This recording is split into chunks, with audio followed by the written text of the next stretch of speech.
राम अंबेडकर जी मौजूद हैं। उनकी अपनी पॉलिटिकल पार्टी एमएसपी और मायावती के सहयोगी रहे। आपका स्वागत और धन्यवाद गंगाराम जी मेरे साथ इस चर्चा में सम्मिलित होने के लिए।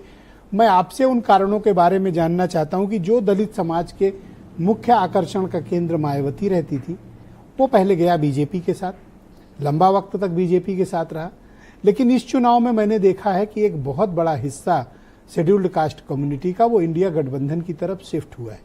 आप इनके कारणों का किस तरह से एनालिसिस करते हो? देखिए ब्रजेश जी, 2012 के बाद 2012 में समाजवादी पार्टी के साथ मोस्ट जो दलित था बड़े पैमाने में गया था। 2012 के बाद समाजवादी पार्टी से मोह भंग हुआ और वो न तो बसपा की तरफ गया न सपा की तरफ, वो सीधे सीधे भारतीय जनता पार्टी की तरफ आया था।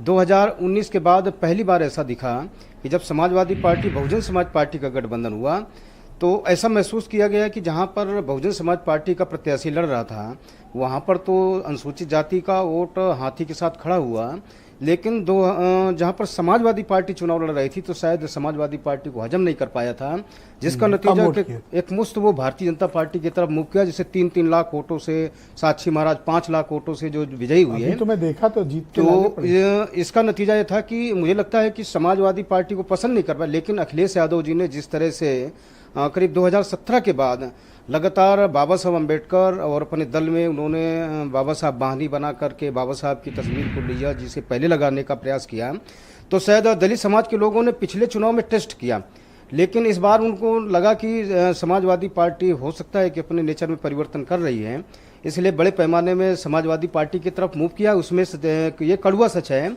हम इस बात को स्वीकार करते हैं। मूव किया बड़े दलित समाज का बड़ा हिस्सा गया गठबंधन बड़े पैमाने में, लेकिन केवल दलित समाज की बात नहीं है। उत्तर प्रदेश के अंदर एक ही कम्युनिटी है जो एकमुश्त होकर के वोट डाला है, जो वो है मुस्लिम समाज का वोट, लेकिन चाहे अनुसूचित जाति का वोट हो, चाहे पिछड़ी जाति का वोट हो, चाहे अपर कास्ट का वोट भी बिखरा हुआ है। क्या दलित समाज के वोटों में बिखराव आया और इसका लॉयन शेयर यानी बड़ा हिस्सा गठबंधन को गया या बीजेपी को गया? देखिए ऐसा है कि अभी अनुसूचित जाति के जो लोगों को इसको बिखराव नहीं कहेंगे, इसका रिएक्शन कहेंगे।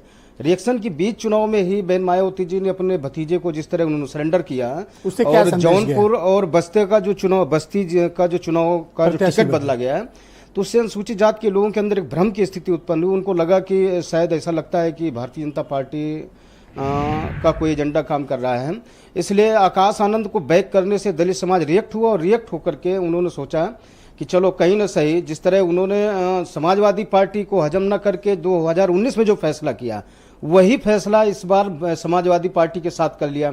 लेकिन ये मान लेना कि नहीं दलित समाज किसी का भी वोट बैंक बन जाए तो दलित कंफर्टेबल है इंडिया अलायंस के साथ और बीजेपी के साथ। आपका मानना है कि मोह भंग हुआ है उत्तर प्रदेश में? देखिए ऐसा है कि अभी दलित समाज ने किसी को लीडर अपना नहीं माना है। दलित समाज गया है लेकिन वो अभी इंतजार करेगा। नहीं, लीडर तो मायावती है लेकिन वोट नहीं देता ना उन्हें। नहीं, ऐसा है कि नगीना सीट पर तो टेलर था, नगीना की सीट पर उन्होंने कहा कि हम एक मुश्त होकर के अपना एमपी एमएलए और सरकार बना सकते हैं, तो चंद्रशेखर भाई के साथ खड़े होकर के टेलर था। जैसा कि मनीष भाई कह रहे थे, जैसे आपने कई बार क्वेश्चन किया चंद्रशेखर इंडिया के साथ या इंडिया के साथ, लेकिन दलित समाज का वोट तो सभी लेना चाहते हैं, लेकिन नेता कोई नहीं लेना चाहता। तो चंद्रशेखर में क्या बुराई थी? अरे भाई, जब वो उपचुनाव में मदन चौहान को विधायक बना सकते थे, राष्ट्रीय अध्यक्ष अखिलेश यादव जी के साथ जाकर के मऊ छावनी जा सकते थे, और जयंत चौधरी और अपने अखिलेश जी के साथ, तो क्या एक सीट पर समाजवादी पार्टी अपना प्रत्याशी ना अगर उतारती तो क्या दिल छोटा हो जाता? क्या मायावती ने विश्वास खो दिया है अपने समाज का? अभी ऐसा करना जल्दबाजी होगी।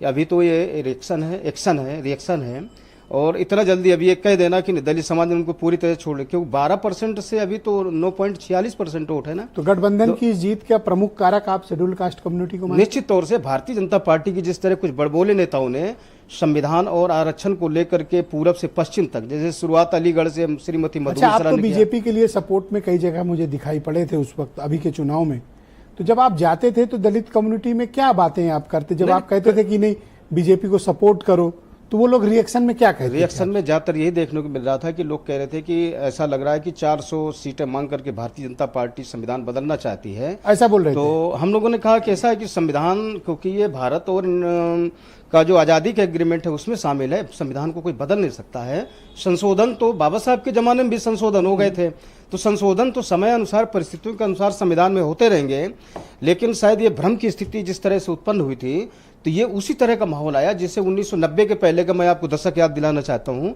कि 1990 के पहले मंडल कमंडल पर भारी होता रहा। 1992 में बाबरी मस्जिद शहीद होने के बाद, बाबरी मस्जिद शहीद होने के बाद जिस तरह लगा था कि राम लहराएगी, लेकिन मानो कांसीराम जी और श्री मुलायम सिंह यादव जी की जोड़ी ने जिस तरह की मंडल की आंधी कमंडल को रोकने का काम किया। तो इस बार क्या अखिलेश यादव और राहुल गांधी? नहीं, अभी ये कहना जल्दबाजी होगी, लेकिन ये सही है कि दलित समाज का विश्वास अखिलेश यादव जी जीतने में सफल हुए हैं। और अब ये कितना सम्मान दे पाते हैं, कितना अपने साथ लोगों को जोड़े रखते हैं, देखिए कथनी और करनी में अंतर होता है। और जैसा कि अभी हम लोग भी अखिलेश यादव जी के साथ 2022 के पहले करीब 22 महीने तक उनके साथ रहे। हम उनको धन्यवाद देते हैं कि हमारे सुझाव पर उन्होंने बाबा साहब बानी अपने दल में बनाया और बाबा साहब अम्बेडकर ये तो आप पलट रहे हो। नहीं, अभी तक तो आप सपोर्ट किए बीजेपी को, नहीं, अब आप संभावना तलाश रहे हो। नहीं, ऐसा नहीं, हम भारतीय जनता पार्टी के साथ हैं और भारतीय जनता पार्टी के साथ रहेंगे। एक बार भी आपने बीजेपी की तारीफ नहीं को कह रहे हो, बीजेपी के साथ हैं। नहीं, भारतीय जनता पार्टी के साथ हैं, भारतीय जनता पार्टी मैं सतीश प्रकाश जी को आमंत्रित करता हूं। बहुत ही हमारा एमपी एमएलए बनने का टारगेट नहीं है। हम डॉक्टर अम्बेडकर की सोच